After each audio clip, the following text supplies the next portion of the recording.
자, 오늘 다뤄볼 자료 해설 바로 시작해 볼까요? 무언가를 배운다는 거, 그리고 성장한다는 거. 여러분은 평소에 어떻게 생각하셨어요? 오늘은요, 우리가 교육과 성장을 바라보는 방식을 완전히 그야말로 근본적으로 확 뒤바꿔 놓을 아주 흥미로운 개념을 하나 들여다보려고 합니다. 본격적으로 들어가기 전에 제가 질문 하나 드릴게요. 학습이라는 게 그니까 1단계 완료, 다음 2단계, 그 다음 3단계 이렇게 아주 기계적이고 완벽한 일직선 코스일까요? 보통 우리는 배움이라는 걸 마치 컨베이어 벨트 위에 놓인 물건처럼 매일매일 일정한 양이 착착 쌓여가는 직선 과정으로 기대하잖아요. 오늘 1단계를 끝냈으니까 내일은 당연히 2단계, 모레는 문제없이 3단계로 넘어가야 한다고 철석같이 믿는 거죠. 그런데 오늘 우리가 살펴볼 자료는 우리의 이런 오랜 고정관념을 아주 산산조각 내버립니다. 자료에서는 이렇게 딱 잘라 말해요. 배움은 선형적인 진전이 아니라 프랙탈적인 성장이다.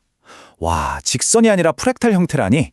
이게 도대체 무슨 소리인지, 우리한테 어떤 의미인지 지금부터 쫙 한번 파헤쳐 보겠습니다. 먼저 이 프랙탈 성장이라는 어찌 보면 조금 낯설게 들릴 수 있는 개념부터 확실히 잡고 갈게요. 엄청 단순해 보이는 이 원리가 사실 우리가 교육을 대하는 태도를 완전히 바꿔놓거든요. 프랙탈 성장은 수치나 단계가 그냥 위로 쭉쭉 올라가는 게 절대 아닙니다. 눈송이 결정이나 나뭇가지가 사방으로 뻗어나가는 모양을 한번 떠올려 보세요. 비슷비슷한 패턴이 계속 반복되면서 아주 점진적으로 그 깊이와 너비가 끝없이 확장되는 그런 과정을 뜻해요. 차가운 직선이 아니라 계속해서 자라나고 풍성해지는 살아있는 생명체에 훨씬 가깝죠. 이 두 관점을 비교해보면 차이가 정말 극명해요. 직선, 그러니까 선형적 관점은 굉장히 규칙적이긴 한데 마치 아주 차갑고 뻣뻣한 철제 계단 같아요. 매일 똑같은 양의 지식이 늘어야 하고 한 번 배운 건 무조건 마스터하고 다음 단계로 올라가야 하죠. 그러니까 여기선 단 한 번의 실수나 정체도 으악, 나 뒤처지는 거 아냐? 하는 엄청난 불안감을 줍니다. 반면에 프랙탈적인 관점은 어떨까요? 끝없이 피어나는 잎사귀처럼 훨씬 따뜻하고 포용력이 넘쳐요. 이 관점에 따르면 우리가 똑같은 개념을 계속 반복해서 마주치는 건 너무나도 정상적인 일입니다. 진짜 중요한 건 그 똑같은 개념을 다시 만날 때마다 우리의 이해의 폭이 이전보다 훨씬 더 넓어지고 깊어진다는 사실이죠. 우리가 학창시절 내내 정말 징글징글하게 배우는 분수를 예로 들어볼게요. 6세에서 11세 상의 꼬마 친구들은 피자를 조각내면서 이 분수의 첫 패턴을 만납니다. 그러다가 중학생이 되면 이게 비율과 방정식이라는 훨씬 더 큰 구조로 업그레이드 되죠.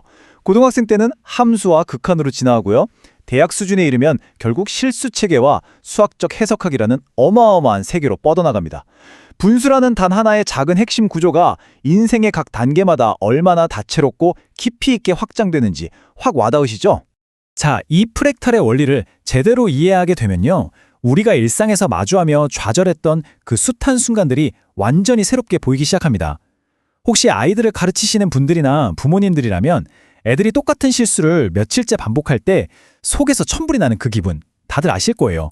수학에서 계속 틀리는 받아올림, 국어에서 맨날 틀리는 조사, 아니면 100번을 말해줘도 다음날 또 틀려오는 띄어쓰기 같은 거요. 진짜 머리를 쥐어뜯고 싶어지잖아요. 그런데 여러분, 바로 여기서 엄청난 반전이 있습니다. 겉으로만 보면 아이들이 어제 했던 그 바보 같은 실수를 오늘도 똑같이 반복하는 것 같죠? 제자리 걸음만 하거나 심지어 뒤처지는 것처럼 보일 수 있어요. 하지만 절대 그렇지 않습니다. 그 반복되는 실수의 순간순간에도요, 사실 아이들의 뇌 속 인지 구조는 우리 눈에 안 보여서 그렇지 아주 치열하게 확장되고 있는 중이에요. 그러니까 반복되는 실수는 실패의 증거가 아니라 아주 튼튼한 집을 짓기 위해 꼭 필요한 벽돌들이었던 거죠. 아니, 그럼 도대체 그 놈의 반복되는 실수 아래에서 무슨 일이 일어나고 있냐고요? 학생이 겉보기엔 똑같은 오답을 쓴 것 같아도 실제로는 어제와 완벽하게 똑같은 뇌 상태가 아닙니다. 1단계, 일단 문제에 대한 이해의 범위가 보이지 않게 조금씩 넓어지고 있어요. 2단계, 머릿속에서 기존 지식이랑 새로운 연결고리들이 막 생성되는 중이고요. 마지막 3단계, 단순히 문제풀이를 넘어서 더 깊은 맥락이 거기에 착 덧입혀지고 있습니다. 실수를 할 때마다 스마트폰 앱처럼 미세한 업데이트가 계속 진행되고 있다는 뜻이에요.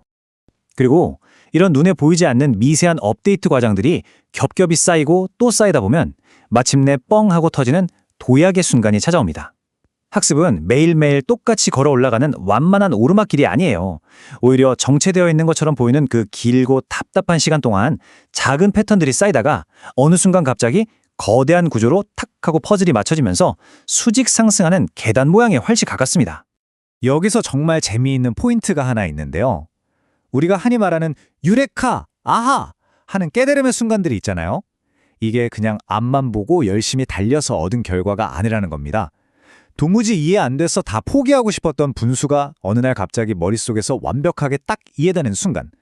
단어만 둥둥 떠다니던 길고 복잡한 영어 문장이 어느 날 아침에 갑자기 우리말처럼 술술 읽히는 경험. 까만 건 음표고 하얀 건 종이였던 악보가 어느 순간 한눈에 쫙 파악되는 그런 마법 같은 일들. 이 모든 극적인 깨달음은 선형적인 속도의 결과가 아니라 바로 프랙탈 패턴이 임계점까지 쌓이고 쌓이다가 폭발한 결과입니다. 인간의 발달 과정 자체가 본질적으로 프랙탈 모양을 띠고 있다는 걸 알면 이 모든 게 훨씬 더 명확해져요. 어린아이들의 아주 작은 행동들을 가만히 한번 관찰해 볼까요? 아이들은 어른들 말이나 단어를 앵무새처럼 계속 따라하고요. 땀 뻘뻘 흘리며 쌓아 올린 블록을 일부러 와르르 무너뜨리고는 또다시 똑같이 쌓기를 무한반복합니다. 게다가 이건 뭐야? 왜 그래? 똑같은 질문을 하루에도 수십 번씩 던지잖아요. 어른들 눈에는 그냥 의미 없이 시간 때우는 장난처럼 보일 수 있어요. 하지만 이 반복적인 놀이를 통해서 아이들은 사실 엄청난 스케일의 작업을 수행하고 있는 겁니다. 끊임없이 패턴을 알아내고 사물과 언어 사이의 관계를 찾아내고 자기가 살아갈 이 복잡한 세상을 머릿속에 차곡차곡 구조화하고 있는 거죠.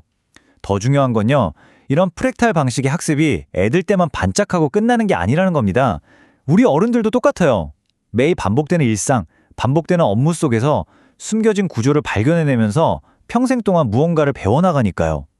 자, 여기서 잠시 멈춰서 아주 근본적인 질문 하나 던져보겠습니다. 도대체 왜 배움을 이런 프랙탈로 바라보는 관점이 그렇게 중요한 걸까요? 지금까지는 우리 개인의 머릿속에서 일어나는 과정에만 집중했는데 이제 시야를 살짝 넓혀서 이 시각이 우리의 삶과 교실이라는 환경을 어떻게 통째로 바꿔놓는지 더 큰 차원으로 넘어가 볼게요. 정답은 바로 이 관점이 놀라운 공감의 전환을 가져오기 때문입니다. 철저하게 선형적인 사고방식에 갇혀 있으면요, 우리 자신이나 다른 사람을 아주 가혹하게 채찍질하게 돼요. 남들보다 진도가 조금만 늦어도 실패한 것 같고 똑같은 걸 반복하고 있으면 나만 나고자된 것 같은 그 숨 막히는 공포감. 다들 아시죠? 하지만 프랙탈적인 사고방식을 장착하는 순간 이 모든 게 너그럽게 이해됩니다. 반복은 그냥 지극히 자연스러운 성장의 일부일 뿐이고요. 흔들리고 불안정한 시간은 더 단단하고 멋진 집을 짓기 위해 꼭 필요한 공사기간일 뿐이라는 걸 진식으로 받아들이게 되거든요. 그럼 이 개념이 어떻게 더 큰 생태계로 확장되는지 한번 볼까요? 이 프랙탈 원리는 개인의 뇌를 넘어서 교실 전체라는 거대한 사회적 생태계로 뻗어갑니다. 선생님이 무심코 건네는 따뜻한 말투 하나, 옆짝꿍이 끄덕이며 보여주는 작은 격려의 리액션, 그리고 매일매일 교실 안에서 겪게 되는 아주 사소한 성공의 경험들, 이런 것들을 주목해 보셔야 해요. 이 프랙탈 이론에서 제일 소름 돋는 부분이 뭔지 아세요? 눈에 잘 띄지도 않는 이 작고 미시적인 상호작용들이 모여서 결국엔 엄청난 거시적 구조를 만들어낸다는 겁니다. 교실 안에서의 작은 긍정적인 경험들은 절대 허공으로 사라지지 않아요. 그것들이 점점 스케일을 키워가면서 아이들의 단단한 자신감이 되고요. 수업에 푹 빠져드는 적극적인 분위기를 만들고 궁극적으로는 그 교실과 학교 전체의 문화를 완전히 탈바꿈시킵니다. 아주 작은 점 하나가 전체의 그림을 완성하는 마법인 셈이죠. 바로 이런 이유 때문에 기초적인 반복과 놀이에 거의 모든 시간에 쏟아붓는 초등교육이 프랙탈의 위대한 씨앗으로서 그렇게 중요한 겁니다. 고사리 같은 손가락을 꼼지락대면서 숫자 세고, 바닥에 엎드려서 블록 쌓고, 스케치북에 맘대로 그림 그리고, 노래 리듬을 무한 반복하는 거, 이거 절대 그냥 시간 때우기나 애들 돌보기 용도가 아닙니다.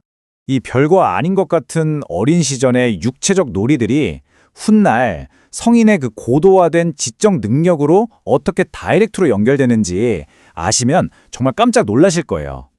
몸을 움직이는 놀이, 그리고 기초적인 반복 행동, 이런 것들이 우리 머릿속에 논리력과 추상적 사고라는 싹을 틔웁니다. 그리고 이 씨앗은 시간이 흘러서 나중에 복잡한 논문을 거침없이 읽어내고 유창하게 자기 의견을 토론하는 고차원적인 언어 능력, 그리고 인지적인 통달이라는 거대한 꽃을 피워내는 거죠. 오늘 다룬 이 방대한 자료들의 핵심을 딱 한 문장으로 정리하자면 이렇습니다. 우리 인간은 살아가는 동안 정말 똑같은 세상, 똑같은 개념, 심지어 똑같은 시련에 계속해서 반복적으로 만납니다. 하지만 우리는 절대 똑같은 자리를 맴도는 다람쥐가 아니에요. 그것들을 다시 마주칠 때마다 아주 미세하게나마 분명히 그 세상의 이면을 더 깊게 그리고 더 넓게 이해해가고 있습니다. 성장과 배움은 결코 자대고 쫙 그은득한 직선이 될 수 없어요. 그래서 오늘의 결론이자 우리가 마음속에 꼭 품고 가야 할 아주 아름다운 한마디는 바로 이겁니다. 배움은 나선형이다. 네, 위에서 헬기 타고 내려다보면 그냥 제자리 도는 쳇바퀴 같지만요. 옆에서 가만히 바라보면 쉼없이 위를 향해 올라가고 있는 나선형 계단인 겁니다. 이 통찰이 우리가 평생 동안 지치지 않고 계속 성장해 나갈 수 있도록 엄청난 위로와 용기를 주지 않나요? 자, 우리의 성장이 숨막히는 직선이 아니라 아주 유연하고 멋진 나선형 궤적이라는 걸 알게 된 지금, 여러분의 마음속엔 어떤 변화가 찾아왔나요? 다음번에 우리 아이가, 내 학생이, 아니면 나 자신이 어제 했던 똑같은 실수를 또 저질렀을 때 여러분은 그 순간을 어떤 눈으로 바라보시겠습니까? 우리 안에 깊이 박혀있던 그 딱딱한 직선적인 편견의 틀을 이제는 과감히 깨부수시길 바랍니다. 오늘 나눈 이 따뜻한 프랙탈의 지혜를 통해 배움의 의미를 다시 한번 깊이 새겨보시길 바라면서 오늘 준비한 해설은 여기서 모두 마치겠습니다. 감사합니다.